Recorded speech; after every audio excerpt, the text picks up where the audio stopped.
Salut! Allez, on a pas mal de boulot, on est la première semaine du mois de mai. Alors là, je vais vous faire plusieurs vidéos cette semaine. On va faire donc les vidéos, je vais vous montrer le tutorage et le paillage des petites tomates qu'on avait plantées là. On va planter mes tomates, donc la grosse bataille des tomates.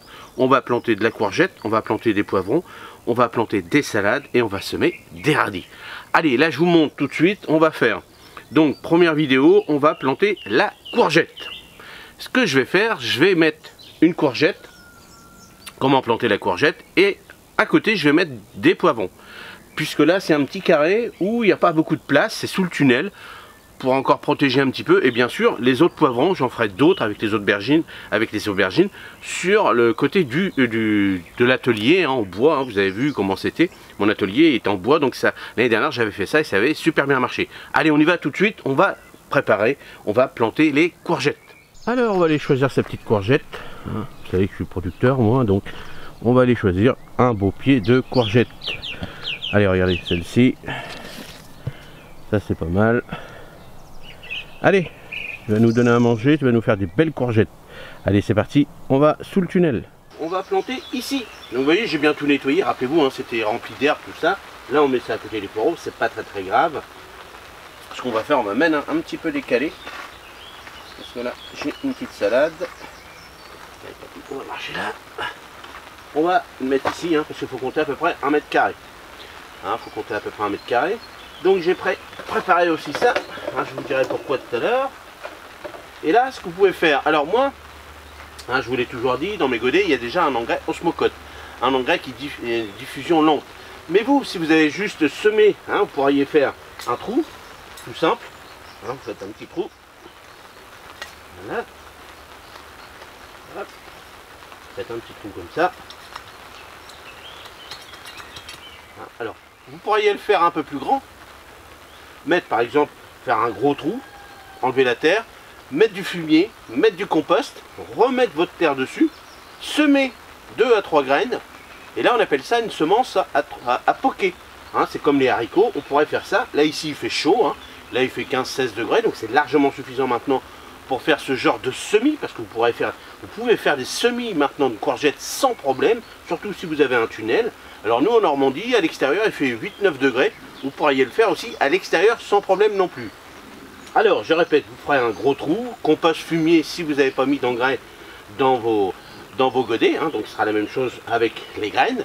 Donc là moi je ne vais pas en mettre, par contre je mettrai un petit peu plus tard un petit peu d'engrais, on va dire d'ici 15 jours, pour favoriser le feuillage, hein, c'est ce que je vais lui demander maintenant de faire du feuillage, donc je mettrai de l'urine. Après avec ce qu'il y a à l'intérieur, ce sera suffisant pour favoriser les fleurs, hein, les fruits et les fleurs, c'est-à-dire les fleurs et les fruits. Bien sûr vous adapterez par rapport à ce que vous avez mis comme quantité de fumier, sinon vous pourrez en remettre tout autour du fumier, ou alors adapter avec un engrais spécifique pour les fruits, c'est-à-dire les courgettes, les tomates, les concombres, les cornichons. Vous pourrez rajouter, donc bien lire derrière les indications, hein, ce qui est expliqué derrière vos cartons, vos boîtes, vos sacs que vous allez acheter. Ça c'est important aussi. Après la courgette, bon, elle a besoin de beaucoup de nourriture pour faire des gros fruits. Donc si vous avez l'habitude, les anciens, de mettre du fumier à l'automne, une bonne quantité de fumier au fond de vos sols, là vous planterez, vous allez planter ça directement dessus, hein. Si vous n'avez pas de fumier mûr, hein, faut faire attention, surtout pas mettre le godet directement dans du fumier mûr parce que vous allez brûler les racines. Si vous n'avez pas le choix, bah, comme je vous ai dit, vous faites un trou au fond, vous mettez vos fumiers, vos composts mûrs, vous remettez du terreau ou de la terre et puis vous plantez dessus, hein, dans votre terreau. Donc là moi j'ai pas besoin, donc moi je vais faire ça, je vais faire mon petit trou comme ça, tout simplement. Voilà, hop, je fais bien mon petit trou. Alors je casse un petit peu au fond, hein. Hein, je vous l'avais dit, ici c'est pas encore totalement bien meuble, parce qu'ici j'ai commencé un peu plus tard. Ici c'était vraiment un sol vraiment ingrat, hein, vraiment c'était pas terrible. Donc là ce sol là il va se faire tout doucement. Donc, vous voyez j'ai une bonne motte, hein, je sais pas si on va voir, mais j'ai les engrais là. Là on fait ça. C'est pas la peine d'enfoncer beaucoup plus, hein, on va remettre autour. Hein, c'est pas comme les tomates ou des choses comme ça où on peut enfoncer un peu plus.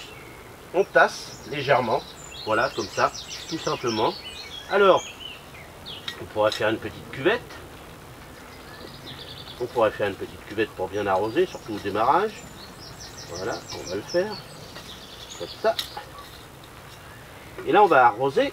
Mais aussi, une fois qu'on aura arrosé, on aura ce petit système. Vous voyez, ça c'est surtout pour les personnes dans leur jardin qui ont beaucoup de gastéropodes, limaces, escargots. Donc, ce qu'on va faire, alors moi, j'ai laissé le bouchon. Soit vous faites des trous dans le bouchon, soit vous l'ouvrez un petit peu pour pas que la limace ou l'escargot, alors plutôt les limaces passent. Ou alors, moi ce que j'ai fait, je ferme et j'ai fait des trous avec le ciseau. Tac, tac, tac, j'ai coupé, donc il y a un peu de trou. C'est juste pour la nuit. Parce que dans la journée, je suis là. Donc, hop, je fais ça. Je mets mon petit plan comme ça dedans. Hop, hop, hop, hop. Je fais attention de ne pas casser. Et là, comme je suis sur le tunnel, hop, et ben sous le tunnel, c'est suffisant. Il n'y a pas de vent, il n'y a rien. Par contre, si c'est à l'extérieur, vous mettrez des petits crochets pour éviter que cette petite bouteille s'envole. Après, il y a des bouteilles beaucoup plus grosses, les bouteilles de 5 litres, ou alors après une cloche directement. Vous faites ça la nuit ou quand vous n'êtes pas là pour éviter, surtout à cette époque-là, à ce moment-là, là c'est de la salade que vous ramenez pour les escargots ou les limaces. Donc ils sont super contents, ils vous remercieront de leur amener de la nourriture. Alors là, je vais arroser. Donc on évite toujours d'arroser sur le feuillage. Faut toujours éviter. Voilà. On va laisser un petit peu. Ça va bien voir. Le terrain est un petit peu sec parce que c'était sous tunnel. Donc voilà, là on arrose. Donc voilà tout simplement comment on plante une courgette. Donc aussi bien à l'extérieur qu'à l'intérieur, c'est exactement la même chose. Allez, je répète. Là, on peut planter en poké. Donc, au fond du trou, vous pouvez mettre compost, fumier, engrais, ce que vous voulez. Jamais des fumiers frais. Si vous avez des fumiers frais ou compost frais, remettez de la terre avec du terreau et vous plantez vos graines ou votre godet. Vous tassez bien, vous arrosez bien et vous faites attention aux gastéropodes. Les températures 8-9 la nuit, c'est très bien, impeccable pour les courgettes. C'est ce qu'on a nous maintenant à l'extérieur en Normandie. Moi, j'en mets une ici et je vais en mettre une autre à l'extérieur. Vous, si ça descend en dessous de 5 degrés, faites gaffe avec un petit voile d'hivernage au cas où. Si ça fluctue par exemple de 5, puis ça monte à 8-9 la nuit, mettez un petit voile d'hivernage, ça supporte la courgette, surtout quand elle est grosse comme ça. Et puis le plus important, faites gaffe aux gastéropodes. Allez, dites-moi quelle variété de courgettes que vous mettez vous dans vos potagers. Moi c'est une variété longue, celle qu'on trouve partout, toute simple. On peut récupérer les graines sans problème sur ces variétés là. C'est une non coureuse, donc c'est autour, on récolte autour. Et puis c'est beaucoup plus simple. Moi c'est surtout pour garder des courgettes, déjà en manger un petit peu. Et surtout pour l'hiver, pour mettre ça au congélateur.